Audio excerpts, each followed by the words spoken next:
मुख्यमंत्री पुष्कर सिंह धामी उधम सिंह नगर से किच्छा दौरे पर रहे हैं, जहां उन्होंने सबसे पहले निर्माणाधीन औद्योगिक स्मार्ट सिटी और एम्स का स्थलीय निरीक्षण किया है। निरीक्षण के बाद सीएम नागरिक अभिनंदन समारोह में पहुंचे, जहां बीजेपी कार्यकर्ताओं ने सीएम का जोरदार स्वागत किया। साथ ही जनता को सरकार की नीतियों उपलब्धियों से रूबरू करवाया। इस मौके पर सीएम के साथ लोकसभा सांसद अजय भट्ट भी मौजूद रहे। आप सबको बताते हुए खुशी हो रही है कि अभी अभी पूरे राज्य के अंदर 2022 में पीसीएस की जो परीक्षा हुई थी उसका फाइनल जो परिणाम निकला है और 2024 की जो प्रारंभिक परीक्षा हुई है, दोनों परीक्षाओं के रिजल्ट आ गए हैं और उत्तराखंड का कोई जिला ऐसा नहीं है जिस जिले से कम 10 से 15 और 15 से 20 तक के हमारे गरीब माता पिता के बेटे बेटियां एसडीएम बन रहे हैं। जैसे यहां पर कॉस्ट्यूम बैठा हुआ है, एसडीएम बन रहे हैं, तहसीलदार बन रहे हैं। और मैं आपको बताऊं, आप सब इतनी चिलचिलाती गर्मी में, इतनी धूप में आप सब आए हैं, तो मुझे लगता है कि मैं कोई भाषण नहीं दे रहा हूं, मैं आपसे अपने मन की बात कर रहा हूं, दिल की बात कर रहा हूं कि ये नकल का कानून आने के बाद 17,000 से ज्यादा नियुक्तियां अभी तक हमने संपन्न कर दी हैं। 17,000। बहुत सारे प्रतिभागी जिनका चयन हुआ होगा, उनके माता पिता यहां जरूर आए होंगे और मुझे ये बताते हुए भी खुशी हो रही है कि आप एक बेटा या बेटी, एक परीक्षा में भी जिनका नंबर नहीं आता था, जिनका चयन नहीं होता था, आज एक साथ एक परीक्षा में उनका चयन हो रहा है, दूसरी में भी हो रहा है, तीसरी में भी हो रहा है, चौथी में भी हो रहा है और कुछ तो ऐसे हैं जिनका 5-5 स्थानों पर एक साथ चयन हो रहा है। ये बदल गया है, ये परिवर्तन हुआ है, ये नकल अध्यादेश आया है।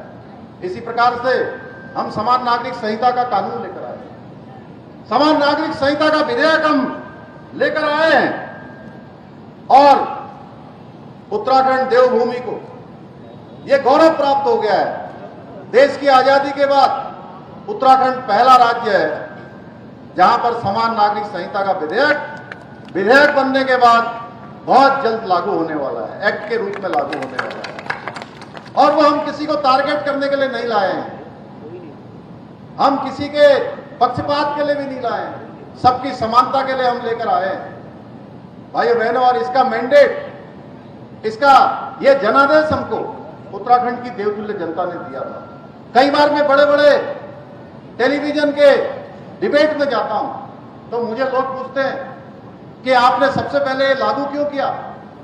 मैंने कहा हमने सबसे पहले इसलिए लागू किया क्योंकि उत्तराखंड की देवतुल्य जनता ने, हमारी माताओं बहनों ने, नौजवानों ने, बुजुर्गों ने हमको इसके लिए अपना आशीर्वाद दिया। हमने उनके सामने 2022 के चुनाव में ये प्रस्ताव रखा था कि नई सरकार का गठन होगा तो हम उत्तराखंड के अंदर समान नागरिक संहिता का कानून लागू करेंगे। और उत्तराखंड की जनता ने हमको मौका दिया।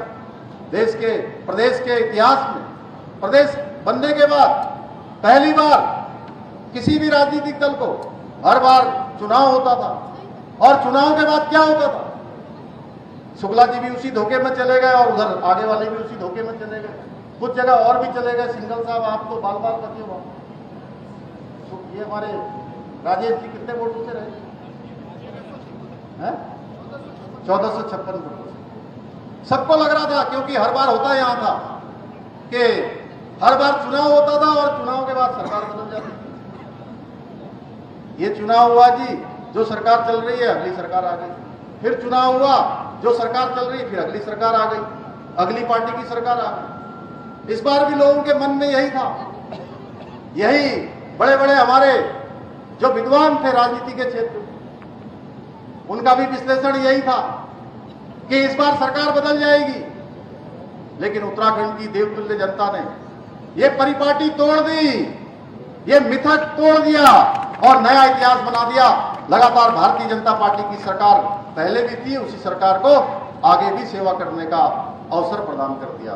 भाइयों बहनों, इसलिए मैं कहता हूं कि ये विधेयक हमने नहीं बनाया, ये विधेयक विधानसभा में मैंने उसके लिए संकल्प प्रस्तुत किया, मैंने विधानसभा में उसके लिए सदन की आज्ञा मांगी कि ये विधेयक हमारा जो है पास कर दीजिए, ये विधेयक मैं प्रस्तुत कर रहा हूं। लेकिन उत्तराखंड के एक एक व्यक्ति ने इस विधेयक को पारित किया है, एक एक माता बहन ने पारित किया है, एक एक नौजवान ने, एक एक बड़े बुजुर्ग ने। भाइयों बहनों, इस प्रकार हमको यह भी एक गौरव प्राप्त हो गया है। इसके साथ साथ आपने देखा होगा अभी हल्द्वानी में कुछ दिनों पहले 8 फरवरी 2024 को एक बड़ा दंगा करने की कुछ लोगों ने साजिश करी थी, आगजनी तोड़फोड़ करने की कोशिश करी थी। हमने उस समय तत्काल जो कानून व्यवस्था की स्थिति को संभालने के लिए जरूरी काम है वो किया, और जिन्होंने ये तोड़फोड़ की घटना को अंजाम देने का काम किया, आगजनी करने का काम किया, उनकी जहां जगह होनी चाहिए उस जगह पर हमने उनको भेजने का भी काम किया। उत्तर प्रदेश के मुख्यमंत्री योगी आदित्यनाथ आज देहरादून पहुंचे, जहां उन्होंने जॉली ग्रांट अस्पताल पहुंचकर अपनी मां से मुलाकात की और उनका हालचाल जाना। बता दें कि सीएम योगी की मां की तबीयत बिगड़ने पर जॉली ग्रांट अस्पताल में भर्ती कराया गया है, जहां उनकी हालत अब स्थिर बताई जा रही है।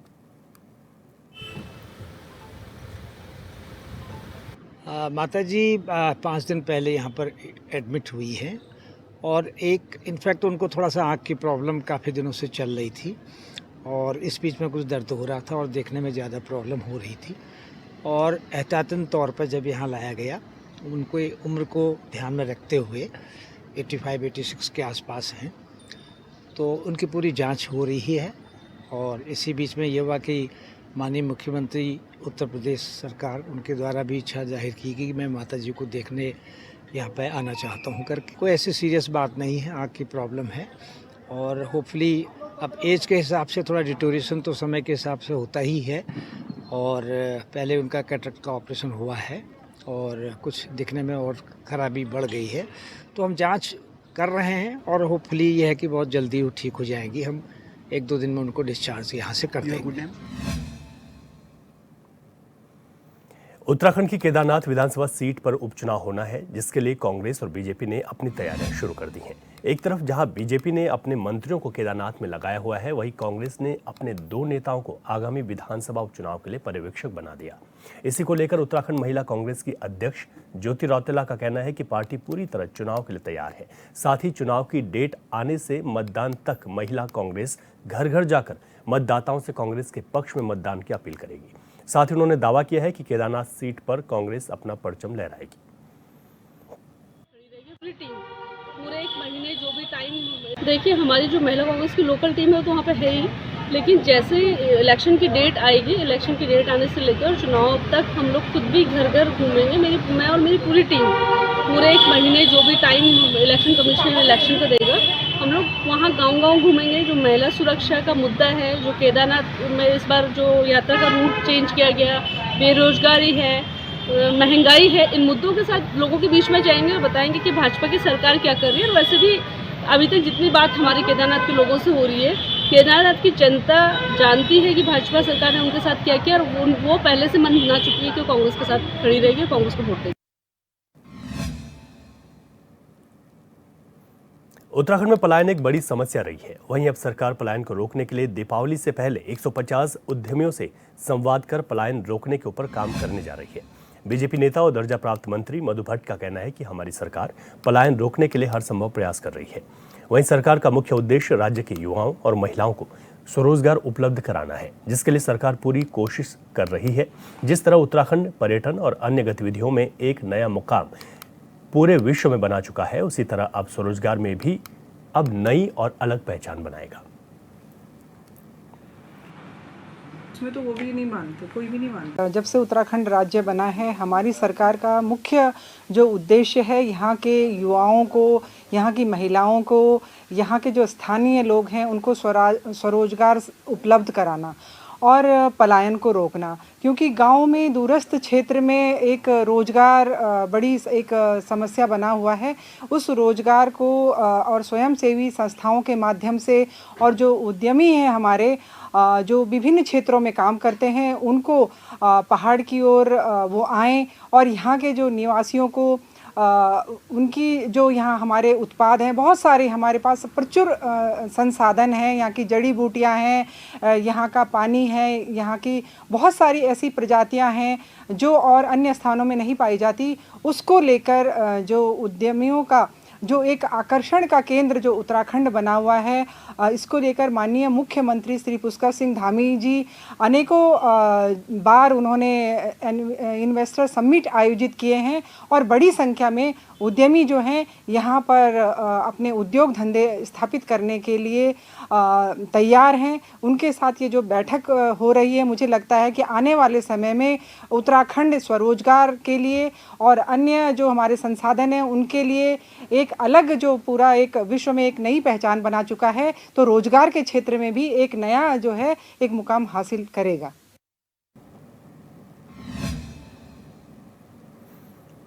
चमोली में स्थित गढ़वाल हिमालय की दुल्हा चोटी माउंट चौखंबा 3 पर फ्रेंच पर्वतारोही दल के 3 सदस्य अपना चौखंबा 3 पीक आरोहण अभियान पूरा कर चुके हैं, जिसके बाद तीनों पर्वतारोही वापस ज्योतिर्मठ लौट आए हैं, जहां GMVN कॉम्प्लेक्स में एस्किमो एडवेंचर के प्रभारी दिनेश उनियाल समेत अन्य सहयोगी संस्थाओं के प्रतिनिधियों ने उनका स्वागत किया है।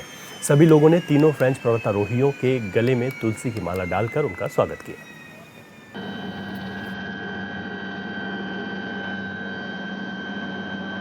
Day before the rescue, we decided to wait to show them on the face, okay?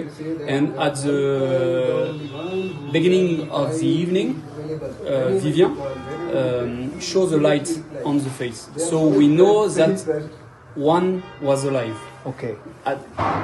From that time, we decided to rescue them, and the day after, we begin early and we go in direction of the face.